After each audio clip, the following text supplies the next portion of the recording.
I'm excited for today's presentation, which is entitled, It Must Be My Metabolism, How to Eat and Support Muscle as We Age. And I'm even more excited because of our guest speaker today, Heidi Skolnik. Heidi is a renowned nutritionist and exercise physiologist at the Women's Sports Medicine Center at the Hospital for Special Surgery, where she's been for over 20 years. There, she is an expert in general sports nutrition, as well as wellness, active aging, and bone and muscle health. She has worked with the New York Knicks, the New York Giants football team, the New York Mets, as well as the NHL, Major League Soccer, the WNBA, and Olympic, collegiate, high school, and recreational athletes. Her company, Nutrition Conditioning, oversees the performance nutrition program at the Juilliard School and the School of American Ballet, and she's consulted with numerous Broadway shows as well. Heidi has sat on the board of the National Osteoporosis Foundation for 10 years. She's co-authored 3 books, including Nutrient Timing for Peak Performance, The Right Food, the Right Time, the Right Results. Heidi's also earned 2 master's degrees in exercise physiology and in human nutrition, and she's a fellow of the American College of Sports Medicine. She's an experienced and sought-after presenter. She consults and presents nationwide to corporations, professional organizations, universities, and colleges, and as an expert resource for national media as well. And I've watched her now on the Today Show, Good Morning America, as well as many other media outlets across the country. So Heidi, thank you very much for your time today and lending your expertise for the benefit of our clinicians, as well as our diverse audience here today, which is made up of not only scientists and clinicians, but also patients and health and wellness enthusiasts. So welcome, the floor is yours. Well, thank you so much. I'm excited to be here. I appreciate the invitation to speak, and I actually really love speaking to this population. I think that within our field, and let me just see if I can advance my slides as we get going here. Okay. I do have to share my disclosures. I did write the Whole Body Reset, and it is, although this is not representing that, the research for that informed me for this talk. And at this point, I have given this talk several times for continuing education purposes to primary care physicians, to orthopedics, to primary care sports docs, to RDs, to integrative health practitioners, varied within our field of health. And the thing that I love about speaking to this population is that you will be influencing so many as you counsel and advise. But when it comes to nutrition, you are actually the consumer as well.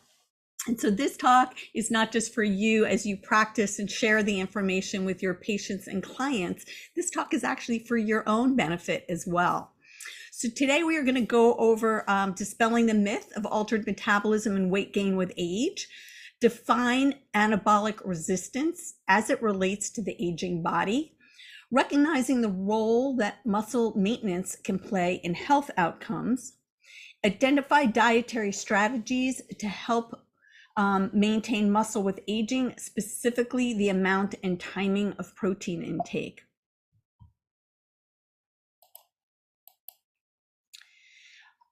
I used to be thin and now I'm not. What happened? Now, how many of you have heard this or said this yourself? So going back to the book, I want to just give the origin story of where this came from. Steve Perrine, who's the executive editor at AARP, which this was written with, he would sit and get all of these emails from their 38 million readers. And this by far was the most often submitted question. And so he set out to answer this question and called me to help him understand what the answers might be. And it may surprise you.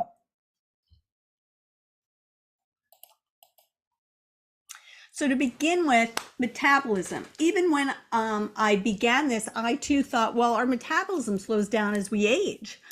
But in fact, and you may be all aware of this by now, in August of 2021, this unbelievable study was published in Science, which was with over 6,000 people and really showed from different countries and and really showed that our metabolism, in fact, between 20 and 60 does not slow down.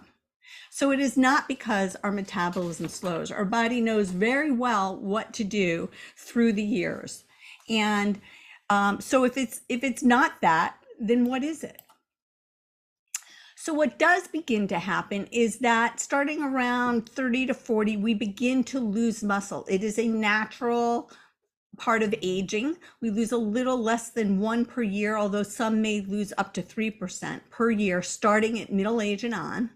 We may lose up to 50% of muscle by the 8th to 9th decade of life. And this is due to imbalances between muscle protein synthesis and muscle protein breakdown.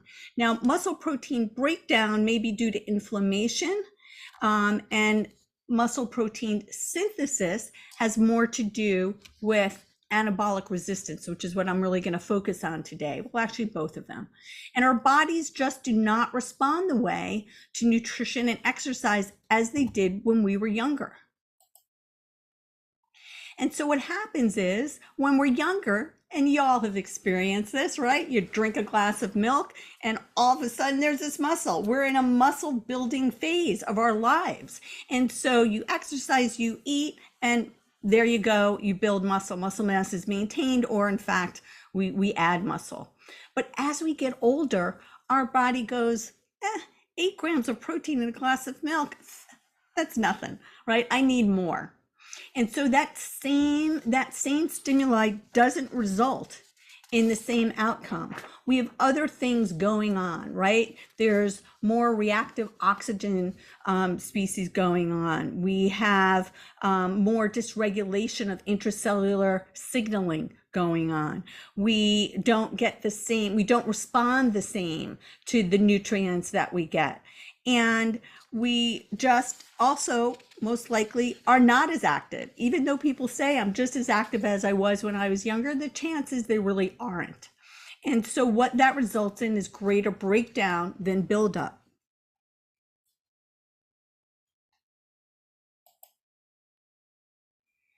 And so this is just sort of another slide showing kind of what's going on when muscle protein is breakdown and synthesis, it's equal. We maintain our muscle, we exercise, we move, we eat, and we have our muscle. But as we begin to have different behaviors, like we are just simple disuse, recognizing that the effect that sedentary behavior has on our bodies.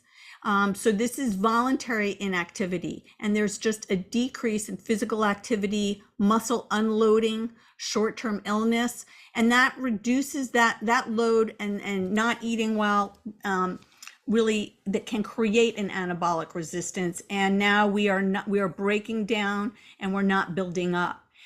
We see the atrophy and sarcopenia, which is more age-induced anabolic resistance, that decrease in physical activity, low-grade chronic inflammation or inflammaging, longer-term activity, and now we have more of an infiltration of fat tissue in our muscle. Our muscles are atrophying, and we definitely have a breakdown and less protein synthesis. And I'm not going to be covering the atrophy that happens in catabolic states.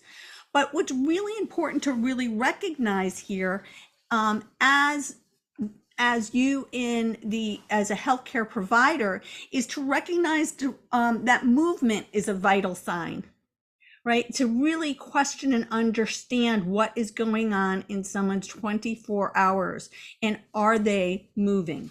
Because sedentary behavior is in and of itself counterproductive to health and well-being and function, our daily function. So when we look at sarcopenia, there are statistics out there, like 5 to 13% of people aged 60 to 70 years old, 10 to 50% of people aged 80 plus years old have sarcopenia, or a higher prevalence reported in nursing home, even around 70 plus. But I would say that sarcopenia doesn't really just happen. I just stated that we begin to lose our muscle around 30 to 40. And so it depends on how we want to define sarcopenia. And the truth is there isn't a great definition out there. There's no real consensus on how we diagnose it, but it is certainly defined by a loss of muscle mass and muscle function and strength. So it's caused, as we said, by all of these, it's multifactorial. So whether it has to do with neurological decline, hormonal changes, inflammation, declines in activity, chronic illness contributing to it, poor nutrition, all of these. But it certainly is associated with an elevated risk of frailty, of falls, of metabolic dysfunction, disease development, and quality of life. So as we age, the consequence of being inactive becomes even more severe. We recover better when we're younger from being sedentary, not as well when we're older. So for example, 1 week of bed rest when you're young is sufficient to induce whole body insulin insensitivity or resistance, reductions in muscle oxidative capacity, and significantly decrease skeletal muscle cross-sectional area and strength by approximately 3% and 7% respectively. For older individuals, as little as 2 weeks of reduced activity. And this is one of the reasons why COVID was just so devastating to people who were older, because we're talking about performing approximately 1,400 steps per day was enough to reduce leg lean mass by approximately 4%. And the difference is when you're young, you can recover from some of that muscle wasting that might happen from a week of inactivity. But when we're older, because of anabolic resistance, it's harder to not just maintain our muscle, but put on muscle. So also, and I'm sure many of you know this statistic, that those with lower skeletal muscle at admission to a hospital independently predicts falls and mortality 3 months post-discharge in hospitalized older patients. So this is not a small issue. Now, what's the benefits of diet and exercise over 50? And this is really, really important. Maintaining muscle is really the cornerstone to maintaining our health. We kind of need to distinguish between what is sort of chronological aging versus biological aging, and what do we think of as being those diseases that are sort of inevitable as we age, or what's really related to the fact that we become less active. So what we know is that having adequate muscle helps with blood sugar control, right? Our muscle is a reservoir and also helps to keep insulin sensitive. Muscle is related to our strength. There's a difference between amount of muscle and strength and function, but still there more muscle, more strength. Bone health, our muscle pulls on our bone. There's crosstalk going on between them. We know that now. And so more muscle pulls on bone, better bone health. Blood pressure, our cognitive function, we do better. Alzheimer's and dementia, which we know there's not great preventative treatment for, but guess what? More muscle helps to reduce our risk. Mood stabilization and normalization, our mobility, more muscle with range of motion and strength helps our mobility. We're talking really important, very basic functions of daily life. And then of course, cancer, there's actually some studies that are showing that more muscle, and it's hard to differentiate between the inflammation, the amount of fat, the amount of lean mass, but reduced risk of certain cancers, supporting our immune function. We know more and more now about the importance of our gut health for pretty much everything in our body, and actually exercise and diet play a big role in our gut health, which has to do then with inflammation and its role in all of these different things that are going on, and heart disease as well. So I'm here to really propose that muscle is the cornerstone for all of this. Now, how do we overcome this anabolic resistance, right? How do we, what can we do from a dietary perspective to help us deal with what begins to happen as we lose our muscle?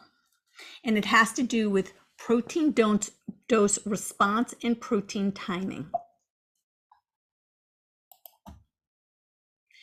So what we see here is that the amount of protein we need in order to sort of press that muscle building button changes as we age. When we're young, 0.24 grams of protein per kilogram of body weight is all that's needed. But as we age, we need 0.4. And so this is really important to understand that exercise, and we'll talk a little bit about leucine, which is an amino acid within certain foods, that might push the break point a little bit to the left, and inactivity or incomplete proteins or not enough leucine might push this break point to the right. But the good news is that no matter the age, we do see muscle protein synthesis. It's never too late to add muscle, but we have to have the adequate stimuli in order to make that happen. So younger men, and this is actually true for women too, this study in particular was on men, but it's men and women, 0.24 grams per kilogram, 0.4. If we're looking at lean body mass, then we're looking at 0.25 and 0.60. The reality is most people do not know what their lean mass is. That's not something that most people take within their offices, know what somebody's body composition is, and which is true even for registered dietitians. So often that's not known, and I'll show why where we come up with the numbers of sort of 25 grams for women and 30 grams for men. And this is at each meal starting at breakfast. And then, as I said, there's an amino acid called leucine, which is like the spark plug. So you need all the amino acids, certainly the essential amino acids, in order to build muscle, but leucine is a spark plug and we need adequate amounts of that. And that's where getting into vegan and vegetarian diets may become a little bit more challenging in order to meet these goals, but it can be done.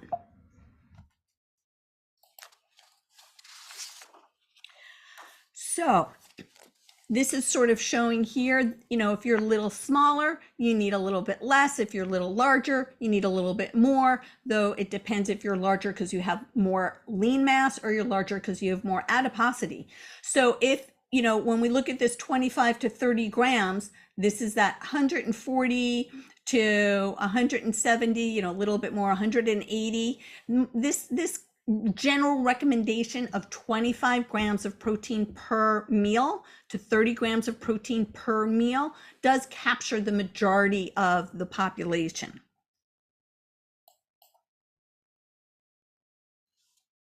I feel like we're missing a slide here, but let's see. So this is not a high protein diet, right? This recommendation or our current recommendations is established by the Institute of Medicine at 0.8 grams per kilogram of body weight per day with no attention to timing. And the recommendations were based on short duration nitrogen balance studies in young adults, not older adults. The minimal daily average dietary intake level that meets the nutritional requirements of nearly all healthy individuals does not promote optimal health or protect elders from sarcopenic muscle loss. And this is really important to understand because I think it's confusing when we talk about having adequate protein at every meal, that we're not talking about a high protein diet. This is the slide I was looking for. And if there's only one slide that I want you to remember, this would be the one. So what this is showing is that here's this threshold for maximal protein synthesis, for making protein synthesis happen. Now, most people will eat a lot of protein at dinner, but not have a lot at lunch, or maybe enough, but certainly not at breakfast. So the idea is you're taking the same amount of protein and you're just dividing it more equally throughout the day, ensuring that you're getting adequate protein at each meal. And then, of course, a moderate amount of physical activity can actually sensitize your muscle to even utilize the protein you're taking in better. So this is really crucial, again, to understand, which is why if you have to do one thing, it's going to be to change your breakfast and to pay attention to your breakfast meal. And I'll show you what I mean by that. So common breakfast choices, have a croissant, a bagel with cream cheese. I'm from New York. Of course, a bagel and cream cheese is going to be on there. A donut, bowl of oatmeal. People think, oh, I'm eating a really nutritious breakfast. I'm having oatmeal. It lowers my cholesterol. And it is true that oatmeal for sure is a nutritious choice, but there's just not a lot of protein in that. Fiber cereal with milk and orange juice, or a small container of yogurt with a piece of fruit, or a fruit smoothie. All of these seem like reasonable choices, but none of these have adequate protein. So here's a simple example. Here's the before. A small one of these yogurts, even a Greek yogurt, this has about 15 grams of protein, which is a good punch of protein in a small amount of food. And there's no fiber, right? It's not until we make it a cup of Greek yogurt that it gets to be 20 grams of protein. Add an ounce of nuts, that gives you another 7 grams of protein, a little bit of fiber. Add some berries to that, and now we have 27 grams of protein and 5 grams of fiber. A much more well-rounded meal, a much more substantial meal, but more importantly, it's really hitting that protein that we need in the morning. And it's not outside the scope of what's feasible, possible, or I think, palatable. Now, this is a list. I know it's hard to read and I don't expect you to take this all in, but this is just an example of different amounts of protein in different food. And it's really beginning to understand, where do you get your food and how much do you need? Where do you get your protein and how much do you need? So that a regular plain yogurt has 10 grams of protein, but a Greek yogurt at 8 ounces has 20 to 24. A cup of milk has 8, but guess what? Almond milk has 1. So if you think you're making a healthier choice by using an alternative to dairy, recognize there's only 1 gram of protein in that. But if you used a pea protein, which it's not called that on the market, you can imagine, because it doesn't have as great appeal. There's Ripple is the name of one source out there. That has 8 grams of protein, or soy milk is up to 7 grams of protein. And so if you're, that's much higher. So you have to understand, when you're making changes in your diet, where you're really getting it from. So if I am choosing to go more plant-based, I don't want to have, let's say, salmon for 23 grams of protein. And instead I'm going to go more vegetable-based or plant-based. Beans, a half a cup is 6 grams of protein. So either I need to have 6, 12, 18, 24, and have 2 cups of beans, or begin to stack it. Like I might have a half a cup of beans with an ounce of nuts, and then if you will have dairy, might have an ounce of cheese. And by stacking it or adding that egg, you begin to get there. So if you're going to be plant-based, you need a greater amount and more variety to get all of the protein that you need and all of the amino acids that you need. So here's just an applied example of 5 different proteins. 5 different breakfast choices, actually 6 different breakfast choices that would meet that 20 to 25 to 30 grams of protein a day. So it might be a waffle with 3/4 of a cup of cottage cheese, frozen berries, and a handful of nuts. Tofu scramble and melon. Wasser crackers, cream cheese, add the lox to get that protein in with tomatoes, capers, orange. Yogurt, fruit, whole grain toast, and avocado. A smoothie with milk, yogurt, or a protein powder. Frozen fruit, add flavors of choice, coffee, vanilla, chocolate, peanut butter, some flaxseed, spinach. Or a 3-egg omelet. Remember, 1 egg is only going to be 6 to 8 grams of protein. So you really need a 3-egg omelet.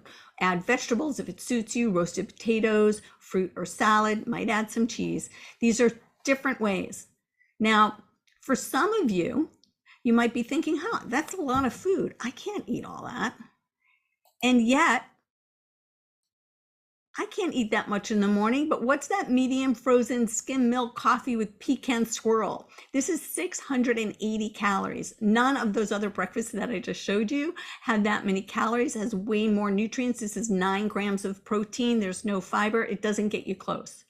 So I think it's interesting to hear what some people's fears are around calories and eating real food, whole food, satisfying food, understanding what it feels like to eat enough in the morning and how that might influence their hunger later on in their day. And in fact, studies have shown that often when people eat enough in the morning, they don't get exponentially hungry as the day goes on. In fact, they can get hungry again and eat meals and be sort of more satisfied from their food with a greater variety of food and having enough food. So this is a list of leucine, as I talked about, that amino acid that we need. And as you can see, it is more abundant in animal-based proteins. It is in, for example, soy, but you're not going to find it in a lot of vegetables. So again, the person who's choosing to be plant-based only, because you can be plant-based and not plant-based only, but if you're choosing to be plant-based only, you again just might need a greater variety and enough to reach that 2 to 3 grams of protein per meal. Whereas if you're choosing animal-based food, it's much easier to reach that amount in terms of muscle building. So what's a serving size look like? A serving size this is classic, that 3 ounces is the size of a deck of cards. And what we're talking about is more like 4 ounces, 4 to 5 ounces. So again, not a high protein diet. We're only talking about a few ounces more, a little bit larger portion in order to reach that amount. Now, back to the plant-based versus a protein-matched animal-based diet to support resistance training adaptation. And what the conclusion was that yes, you can build muscle despite whether it's plant-based or animal-based, but recognize that, for instance, in this study, they used a soy protein isolate supplement versus whole foods and a whey protein supplementation to make sure that all of the protein was reached adequate amounts. So it was pretty controlled. So again, with thought, it can happen.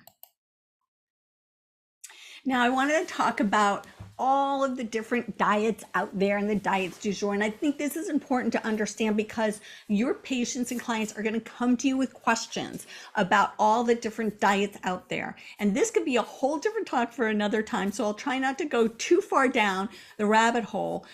In addition to recognizing that I don't think food should be punishing. So something like the Whole30 diet, which aside from eliminating whole food groups that we know are really beneficial and nutritious, it also is like if you don't follow it for 30 days, you have to start over. It seems kind of punishing to me, and that's not the idea of what I think of when I think of a dietary pattern that can be, help you enjoy your life. Food can be pleasurable and enjoyable and nutritious and celebratory and social and so many different things. So, but being specific to what we're talking about, I want to really reemphasize that even if your clients have no food insecurity, although they may have grown up with food insecurity, that might impact their choices today, whether they're affluent, whether they're educated. Number one, it doesn't mean they still don't like a lot of cake or candy. 2, it doesn't mean, in fact, in some ways they may be more vulnerable to influencers and information around misinformation around how to eat. And I do not work with Gwyneth Paltrow. I do not know her. This is just what I pulled from social media. And this happened just in March of this year. Maybe some of you had seen it. She got really a lot of attention because she did some sort of podcast when I don't know if it was her doctor or with a doctor, but in it, she was saying how she wakes up and she doesn't want to spike her blood sugar. So she has coffee. And then she has bone broth for lunch a lot of days. And even at the top here, it says, just a reminder, bone broth is not a meal. And then dinner, she eats early in the evening and often just vegetables. And so she got a lot of pushback because this is sort of a very disordered revelation of how a person might eat. And the issue, then she gave another statement. It said, this is not to say that I eat this way all day, every day. She continued, By the way, you know, I eat far more than bone broth and vegetables. I eat full meals. And I also have a lot of days of eating whatever I want and eating French fries and whatever. But my baseline really has been to try to be healthy and to eat foods that will really calm the system down. And so I only bring this up to help you understand that if you don't feel like you know a lot about nutrition, it's wonderful to create a team. So you know who you can refer to and refer your patients and clients to. You can be the gatekeeper or you can be part of the team, but don't feel like you have to be the one giving the information. However, no matter where your client is, you know, within like their world, it doesn't matter how educated or how much money they have, they may still be very, and I don't know if I should say that, you know, Gwyneth is exact vulnerable, but, you know, there's two things about this. She either isn't doing this and then sort of shame on her for going out there and saying she does it because she's influencing a lot of people who think if they could only eat like her or exercise like her, they will look like her, which we know is just not true. Or she isn't doing this. And then maybe I just said the same thing. If she isn't doing this, she shouldn't be saying it. Or if she is doing it, it's unfortunate because she's not getting good advice on how to, you know, eat in a way that will really promote her health and well-being over the long term. So, but this is what's going on, and this is how people are getting their information. And I think we need to be really understanding and question, where do you get your information from, and what are your beliefs around food, or what is a what you think is a sustainable diet.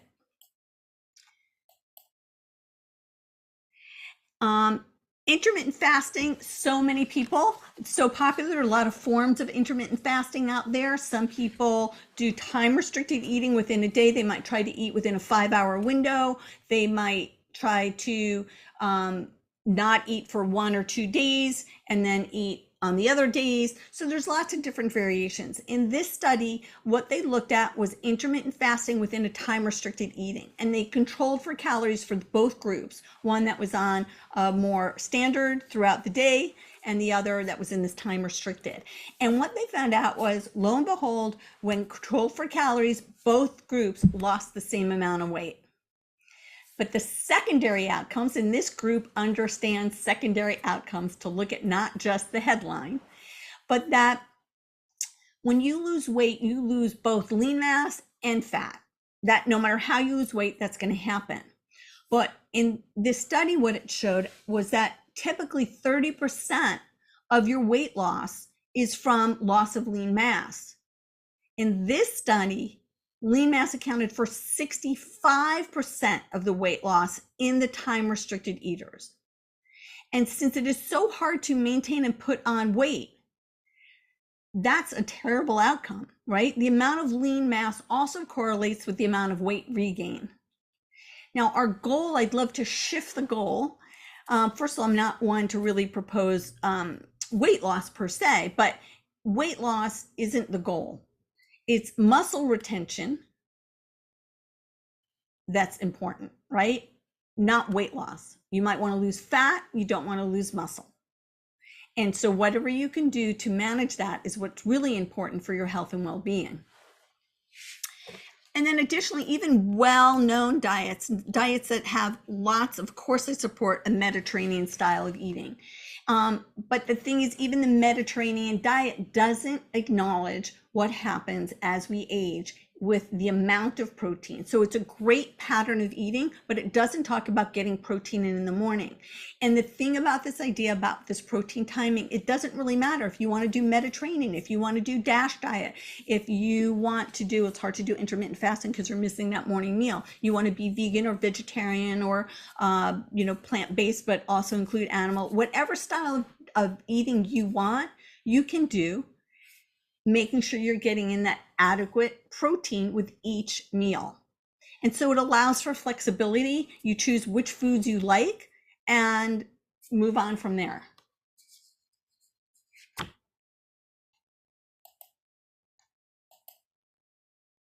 So now let's switch gears a little bit and look at fiber. And what, the idea behind fiber, first of all, typical Americans eat less than 16 grams. Some would say less than 11 grams a day. We need 24 more or plus.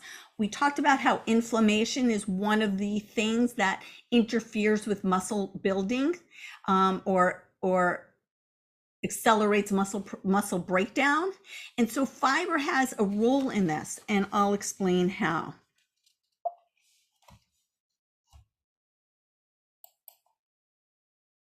So first of all, fiber is found in fruits, vegetables, whole grains, nuts, and seeds. One of the reasons why this whole sort of carb craze of, being afraid of carbohydrates, whole grains is a valuable way in which we can get in lots of nutrients, including fiber.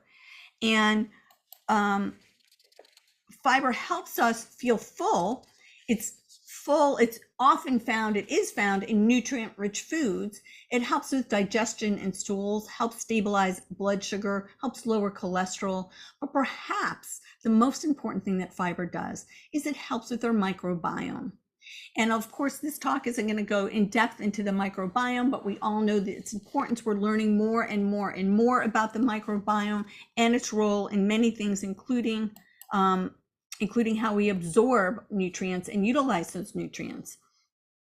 Now, a healthy lifestyle that is age appropriate, that includes age appropriate physical exercise and tailored diet, including pro and prebiotics, can contribute to reduce inflammation and age-related pathologies.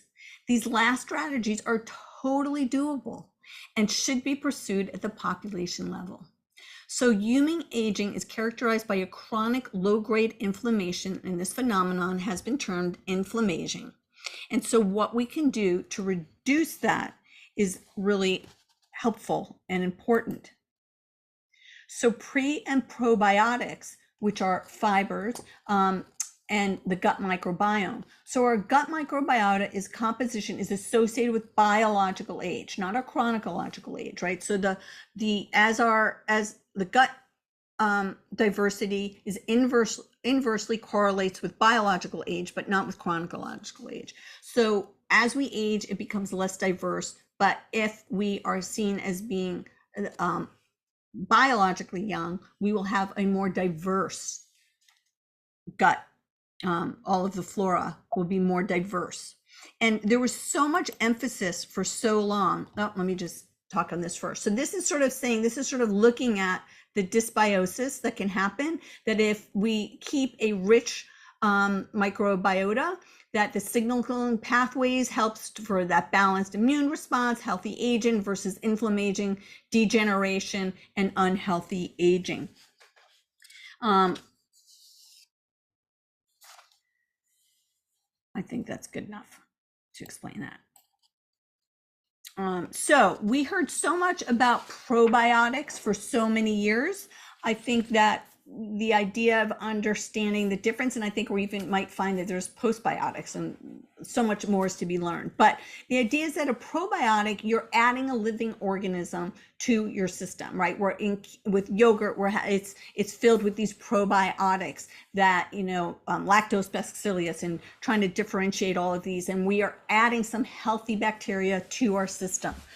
But we've learned now that prebiotics are important to feed those probiotics, that in order to keep your healthy bacteria going, we have to have these fibers to feed those microbes. And so that includes things like apples and artichokes and asparagus, banana, barley, berries, chicory, dandelion greens, flaxseed, garlic, beans and peas, green vegetables, oats, onions, tomatoes, soybeans, wheat. And so that fiber can help us feed our microbiome and can help to temper the inflammation that we think is inevitable as we age. And there might also remember that, fat is sort of the enemy of muscle, and muscle is the enemy of fat. And by helping to reduce this inflammation, and by helping us to be able to maintain our protein synthesis and break down the balance between the two, can be essential for our health and our well-being. So here's examples of fiber in food. And again, it doesn't mean if it doesn't have a lot of fiber, it's not rich in nutrients. It certainly can be. But there are also foods that are higher in fiber, and beginning to understand if a food is considered a good source of fiber with, let's say, 2 grams of fiber per serving, and you have 2 or 3 good sources per meal, so you're at 2, 4, 6 in one meal, 6, 12, 18, and then some as a snack, you're going to hit that mark, that 24 grams or more. But if you're making choices that don't have as many and you're not paying attention, it's easy to see why we get to 11 to 16 within our food systems and our food choices. And I think that this is a challenge for many of my clients. But also, it's not like it's not in foods they don't like, they just don't know where to look. So in this chart, we're looking at, for example, cabbage having in a cup having 1.5 grams of fiber versus iceberg or even kale raw having 0.5. Asparagus cooked has 2.8 versus cauliflower having 0.1. Brussels sprouts having 3.8 grams per serving versus spinach at 1.6. That's not shabby. It's just that it's looking at the difference. And apple having 2.8 versus melon having 1. Mango having 2.9 versus grapes at 0.5.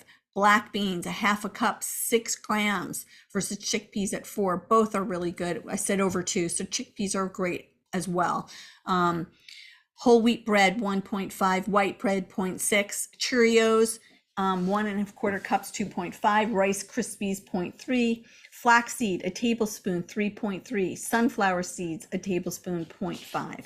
Again, that doesn't mean not to have these foods that don't have quite as much. It's just recognizing what foods have a lot. And this is just another comparison of how small changes can make a big difference. So we're not talking about having to categorically overhaul your whole diet. And I certainly have clients that are all about, let's say, kale and quinoa, but I have other clients who really never want to eat kale or quinoa. So how do we help them? Here's an example. A turkey sandwich on white bread is 1.6 grams of fiber with mayo and a small bag of pretzels. Right? A turkey sandwich with mayo and a small bag of pretzels for lunch seems like a great choice. There's 2.6 grams of fiber in that. So what if we reset that? What if that turkey sandwich was on whole wheat with a quarter avocado and an apple? That just became 8.1 grams of fiber. So 2.6 versus 8.1. Big difference. Multiply that by your 3 meals, 8, 16, 24. Small changes, big results. And you're still sticking within foods that you like. Now, when we talk about fruits and vegetables, as I was saying before, they don't all have equal amount of fiber, but fruit and vegetable intake, probably because of this inflammation connection, we already know it is there is a correlation between fruit vegetable intake and reduced mortality, hypertension, stroke, cancer, osteoporosis, cognitive function, coronary heart disease. There may be a risk reduction factor to inflammation with specific regard to fruit and vegetable intake, variety rather than quantity. And this is really important because, again, the population I work with often thinks I need to eat salads, more and more and more. In fact, they might overconsume. It's not so much that you have to have more and more as much as variety. And often we eat the same 15 foods all the time. So if you're somebody who always eats carrots, it's great. But if you always eat an orange, that's fabulous. But try having a mango. Try having mixed lettuce instead of just, iceberg or even, romaine, whatever. The idea is that variety rather than quantity may be what is actually most important for helping keeping our microbiome healthy, for the nutrients that they provide, for the phytonutrients, the phenols, all of these different active ingredients that work synergistically within our body to keep us humming along. So fruit and vegetable intake, again, we know that like folate is good for our brain health, and potassium helps to counteract sodium for hypertension, and vitamin K for our bones, magnesium, vitamin C for tissue repair, collagen formation, maybe as a marker for others, an antioxidant, and again, the thousands of phytonutrients are in there. So they work in a myriad of ways to keep us healthy. And interestingly, though, they also do seem to help with our muscle. Higher from the nurses' health study, the conclusion was that higher intakes of fruit and vegetables were associated with lower mortality. The risk reduction plateaued at 5 servings of fruit and vegetables per day. These findings support current dietary recommendations to increase intake of fruits and vegetables, but not fruit juices and potatoes. And we're talking about 2 servings of fruit, 3 servings of vegetables. A serving of vegetables is considered a half a cup cooked or 1 cup raw. So, a piece of fruit at lunch, 1 is a snack, a vegetable at lunch, 2 at dinner, something cooked, something raw. It's actually very doable and achievable. Certainly people can have more as long as they're not pushing out their protein or other foods that they need. Of course they can have more, but this is where the recommendation comes from. And I think it actually is a doable goal.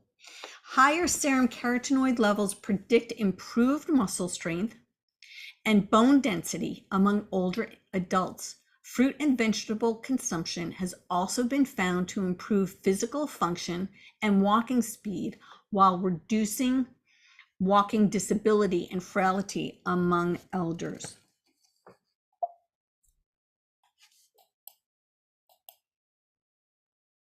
Now, what I'm not going to focus on for midlife and beyond is, yes, there are other foods and other nutrients that tend to be nutrients of concern or that we want to focus on, like folate and brain health.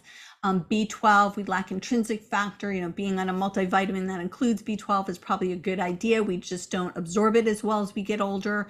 What's really, really interesting is the role fats play actually in inflammation and keeping a healthy mitochondria.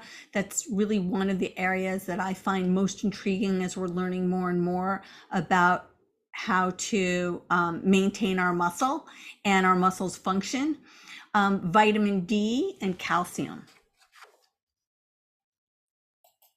And I just want to spend the last few minutes talking about activity. So let's switch gears. I've talked so much about maintaining muscle, and I think we have often a bias around sort of what we consider normal weight or smaller people versus those living in a larger body.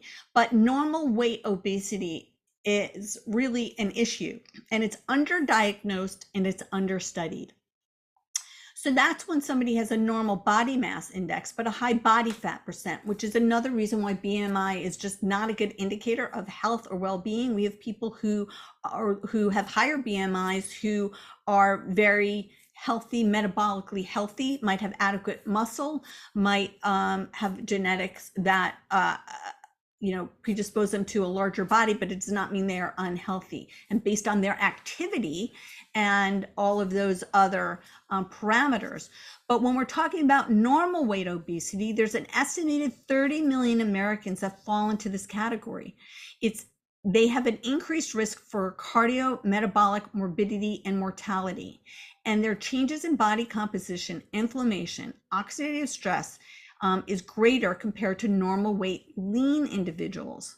The challenge, of course, is that we don't have really great standards of body fat cutoffs that are yet consistent across the board. We often don't, again, measure it. We might be using body mass index and missing the point for so many people. So, exercise plus food. Remember I said there was one slide earlier that I wanted you to remember? Well, this is slide number 2. It's just that exercise plus food, which means a strength training stimulus plus protein timing will maximize muscle retention.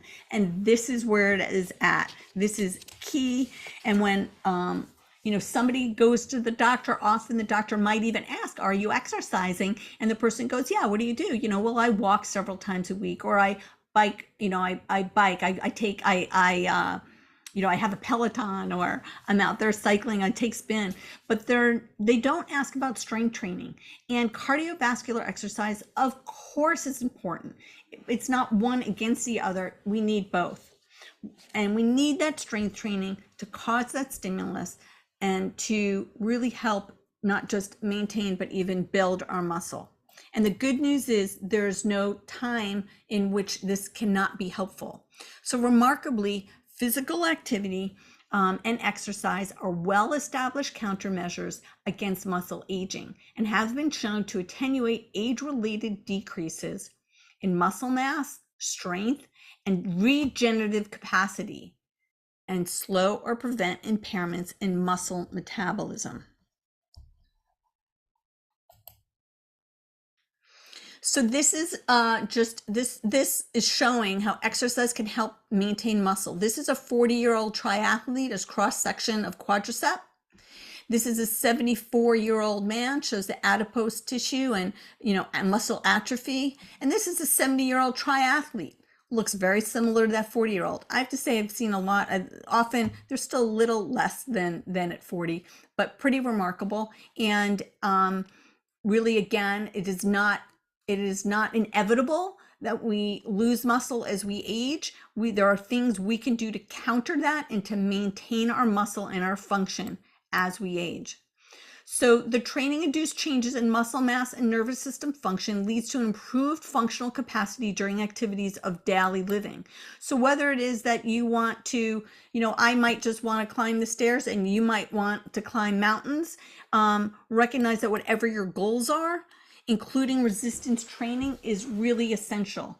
So physical activity guidelines, according to the American College of Sports Medicine, is to include cardiovascular aerobic activity, anywhere from 75 minutes of vigorous activity to 150 minutes of moderate activity per week. Strength training, 2 to 3 times a week, major muscle groups. There's lots of different ways. This is saying at least one set of 10 to 15 repetitions, but we're talking about whether you can use bands, you can use free weights, you can use exercise equipment. The idea is that it is progressive and there's an effort attached to it, and that there is an external load that you are pushing through, although you could do body weight.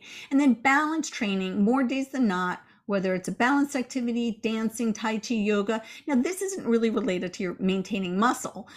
We just know that balance training is very effective for preventing falls, and something that, because you're not necessarily sweating when you do it, doesn't feel like such a big effort, many people don't include, but reminding our patients and clients that balance training is actually really important. Flexibility, maintaining a range of motion, whether it's mobility work or just working through a full range of motion, questionable how much how much stretching you need to do. But I'll leave that for another day as well. But really recognizing how important strength resistance training is, and that supervised sessions or creation of a plan is helpful, especially as chronic conditions and therapeutic activities may need to be integrated. The barriers to activity often is fear, that someone might hurt themselves, is not knowing what to do. And there are a lot of ways in which, whether it's working with a personal trainer through online, there's a lot of options, or through like JCCs or YMCAs or other communities, places within their communities, finding some assistance. This is just one study I wanted to share that looked at resistance training and mortality, a systematic review and meta-analysis. And the results were looking at 10 studies in this meta-analysis, and it compared an undertaking of no resistance training or any amount of resistance training reduced the risk of all-cause mortality by 15%, cardiovascular disease mortality by 19%, and cancer mortality by 14%. A dose-response meta-analysis of 4 studies suggested a nonlinear relationship between exercise training and the risk of all-cause mortality. A maximum risk reduction of 27% was observed at around 60 minutes per week of resistance training. Mortality risk reductions diminished at higher volumes. So when we think of exercise, instead of thinking only of cardiovascular exercise as being the most important thing, to recognize investing in those 2 days, that minimum of 2 days a week of resistance training, can have profound effects on our health and well-being as we age. Regular exercise, these are all the different systems that are impacted by regular physical activity. Regular exercise is a multi-system anti-aging effect. And basically what we start doing when we're younger will even help to delay or prevent frailty. So again, the good news is studies have been done. No matter what your age, you will see the response. You will see the response to resistance training. But if we do encourage to begin to strength train, really even in youth, high school, 20s, 30s, if you go sort of like your bone bank, if you start, if you reach peak bone mass and you maintain your bone, you are more likely not to have osteoporosis as you age, or delays when you're going to have it, right? Osteoporosis is like a pediatric disease that manifests later in life. We want to go into our older years with as much muscle as we can.